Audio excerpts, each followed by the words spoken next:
Interpol, United Nations contribution to the justice and fairness. Interpol and the United Nations play a distinct but complementary roles in promoting global justice and fairness. Interpol is primarily focused on international police cooperation. Their red notice, for example, a request for the location and arrest of wanted individuals, facilitating cross-border crime investigation. This directly contributes to the justice by enabling the apprehension of the fugitives who might otherwise escape accountability. A real-life example of the capture of notorious individuals involved in international drug trafficking, human trafficking, and cybercrime rings, thanks to the effective of red notice and collaborative investigation.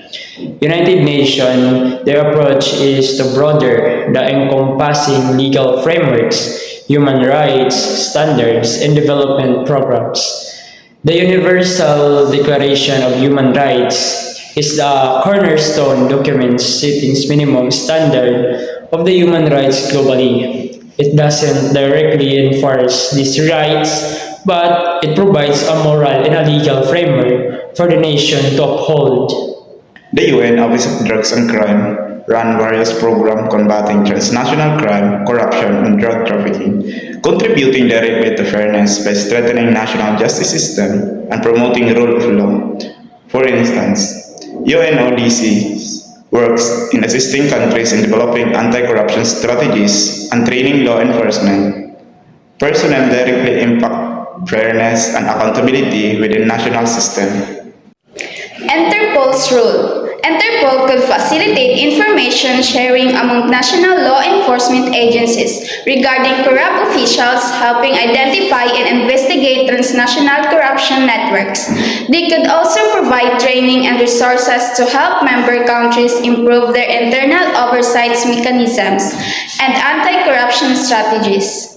UN's role. The UN could provide a framework for international standards on law enforcement integrity, promoting the adoption of anti-corruption legislation and best practices globally. UNODC could offer technical assistance to countries in strengthening their judicial systems, enhancing investigative capacity, and protecting whistleblowers. The UN could also play a crucial role in coordinating international efforts, fostering collaborations between governments, civil society, organizations, and international bodies. Interpol, facilitating international police cooperation.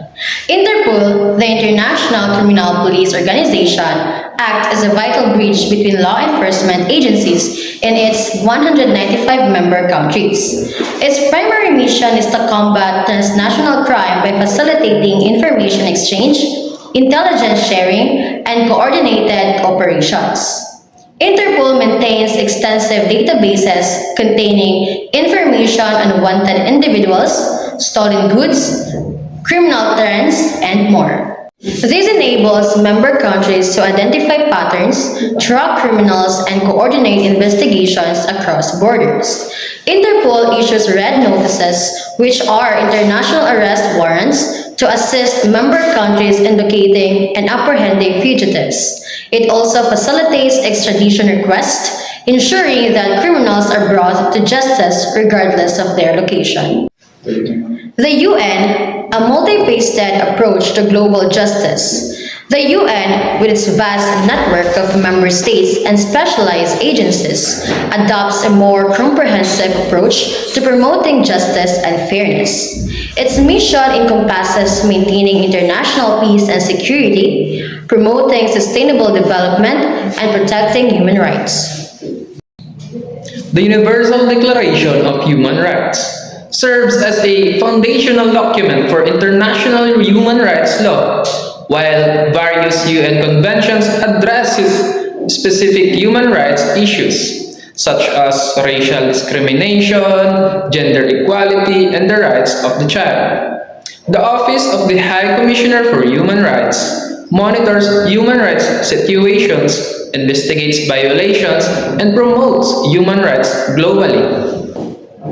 The UN deploys peacekeeping missions to conflict zones, working to protect civilians, address human rights violations, and promote peace and stability. These operations play a crucial role in preventing further violence, promoting dialogue, and creating conditions for lasting peace. While Interpol and the UN operate independently, their roles are interconnected. Interpol's focus on law enforcement complements the UN broader approach to promoting justice and fairness.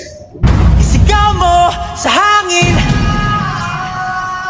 tumindig at magsilbing liwanag. Justice United, fairness for all. Liwanag sa dilim. Interpol and the UN are working together to build a safer, more just world. Combating corruption and law enforcement is crucial for protecting vulnerable communities and upholding the rule of law. International cooperation is essential to address transnational crime and corruption effectively. By strengthening justice system and promoting integrity, we can create a fairer world for everyone. Strategies for public engagement. Social media campaign utilize platforms like Twitter, Facebook, and Instagram to share stories of success, highlight the work of Interpol in the United Nations, and engage in discussion about justice, fairness. Use compiling visual and short videos. Community programs partner with local organizations to host workshops and events focused on promoting transparency and accountability in law enforcement. Global forums organize conferences and seminars to bring together experts, policymakers, and civil society representatives to discuss strategies for combating corruption and promoting justice. Educational resources develop educational materials including online courses and documentaries to raise awareness about the importance of justice and fairness and work of Interpol and the UN.